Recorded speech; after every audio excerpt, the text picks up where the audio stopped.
Peggy 18.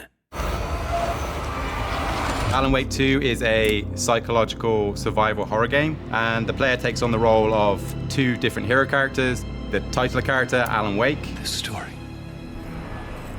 is a monster.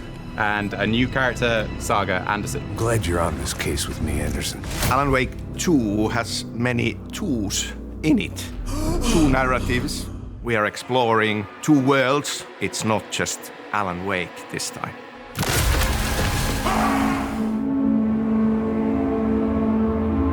We have this theme of duality and echoes in Alan Wake 2, so we needed a counterpoint, like another perspective in the game that would play off of Alan's, as well as having a character located in the Pacific Northwest, so we could have both of those worlds present in the game and playable for the players. Even when we are not playing him, there are a lot of things that tie the story to him, and there are other ways how he is present in those moments as well. The character of Saga, she's an FBI agent and relative newcomer to the Bright Falls area. She is a really capable investigator. She is a mom. She's a teller of bad puns. What's not to love? She's enthusiastic about her job. She really enjoys what she does, but I think her most defining quality for me is her kindness. She's a very empathetic person, and she brings that into her work, and it makes her a better detective and profiler. These two different professions that are similar but different. The artist is looking for inspiration, the detective's looking for answers. You can see the parallel there, but there's different approaches to those things. We're obviously quite aware that the first game came out 13 years ago, so we wanted to make sure that we had a hero character who would bring the perspective of new players. We wanted to make sure that new players into the experience would be learning with her through the story. We wanted to make absolutely sure that we find the right actor for the role, and we were looking for quite a while for Saga. Hi, I'm Melanie Liebird, and I'm playing Saga Anderson in Alan Wake 2. This is my first time working in this medium and doing a game. It's just nice to learn something new. The voiceover part of it can be very intense when you get in the booth, but I've learned so much. All of us have been working with Melanie, and because of the writing process being ongoing, there are always new ideas and writing it more and more specifically to her as a role. I'm excited for the world to see Saga because I think she's a brilliant role model. And just to see a woman in this role, a woman of colour being a protagonist in a game that we don't see that often, and just to have a lifestyle that she has, doing her best to balance work and a family, and I just think that's really relatable for a lot of people. While, we wanted to create one cohesive experience, we wanted to give each kind of playable character and their world its own style and mood. Something's not right! In the setup for Saga's experience, she's investigating these ritualistic serial killings. When we were looking at, from a narrative and tone perspective, looking at things like True Detective, we actually have a lot of 90s references in terms of things like Seven. The events that bring her to the Pacific Northwest are a series of murders, and they think there might be a serial killer somewhere lurking in the area. Part of this experience taking place in Pacific Northwest is centered around our fictional small town of Bright Falls. This idyllic, slightly quirky small town that clearly then under the surface has shadows and darker things waiting and a mystery waiting. In the first game, you didn't really get to explore the environments, but now you will be able to walk around the streets, discover the town a bit more, and revisit existing locations, like the diner, for example. Quite a lot of research was done to prepare for this project. I spent several weeks reading research papers, gathering data on forest surveys, learning about key species of the area to properly do justice to the Pacific Northwest. The photogrammetry side of it means that we can actually scan trees on site ourselves. The trees that we're seeing in the game are literally the trees that are from this area in the Pacific Northwest. Player will be going back to Cauldron Lake, which is obviously a key part of the story, be exploring all the forests that are around there, and because we kind of are more slightly open area based, so the player can freely explore, the player can kind of go back and revisit locations as part of their playthrough. Saga Anderson, she's not just any FBI agent coming into this case. There are elements to this that very much tie to kind of who she really is and a journey, a mystery to be discovered there as well. First things first. What's your name? Where has Alan Wake been these 13 years? He went missing at the end of the first game. That is the question. We knew from the beginning that when Wake ends up in the dark place, getting out from there is going to be a long, hellish journey and a hard struggle. And I guess that where we are now is fiction becoming reality.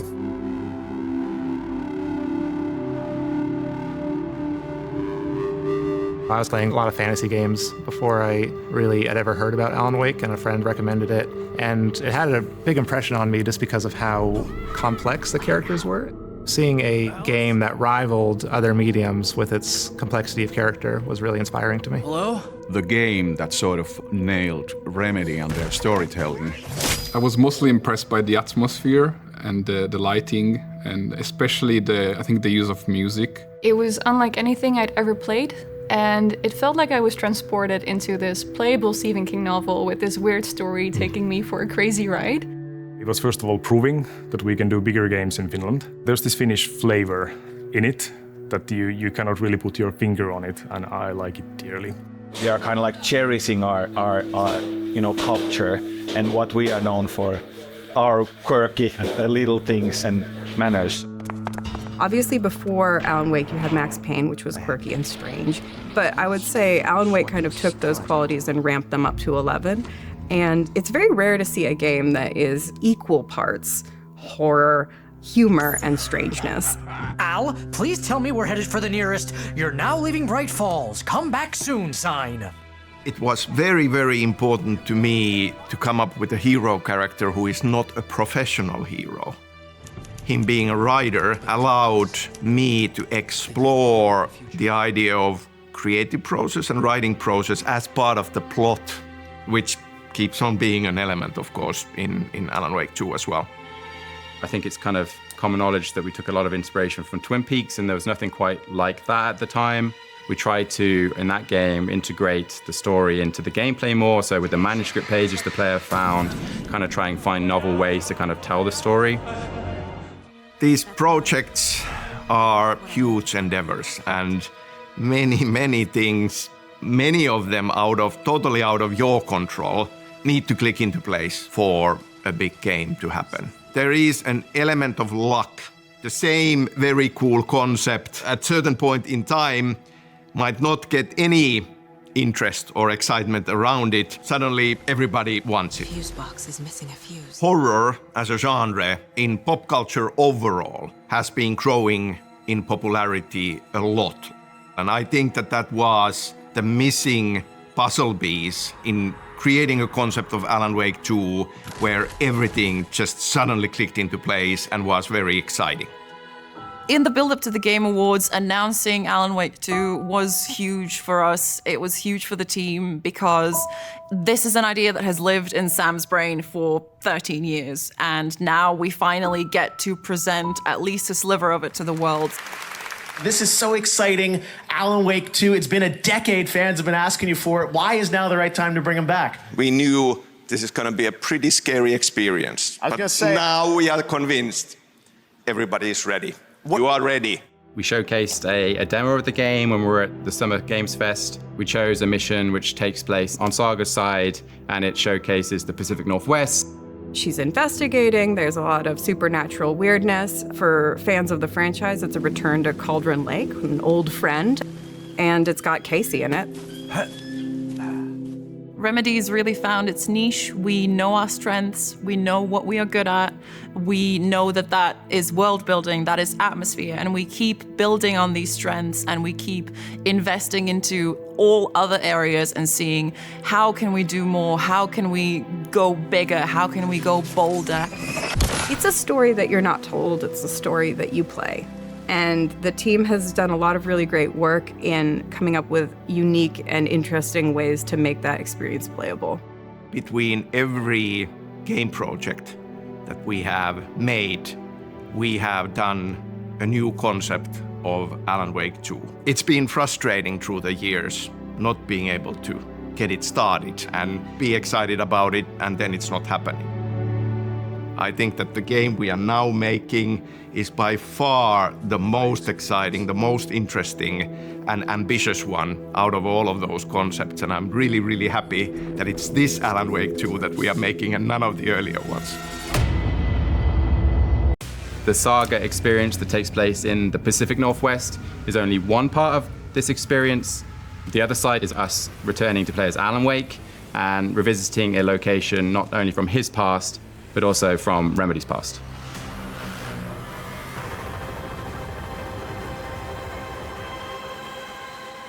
At the end of the first game, Alan Wake dove into Cauldron Lake and ended up in the nightmare dimension underneath the lake or connected to the lake. There is a whole world there waiting, and he's been stuck there ever since.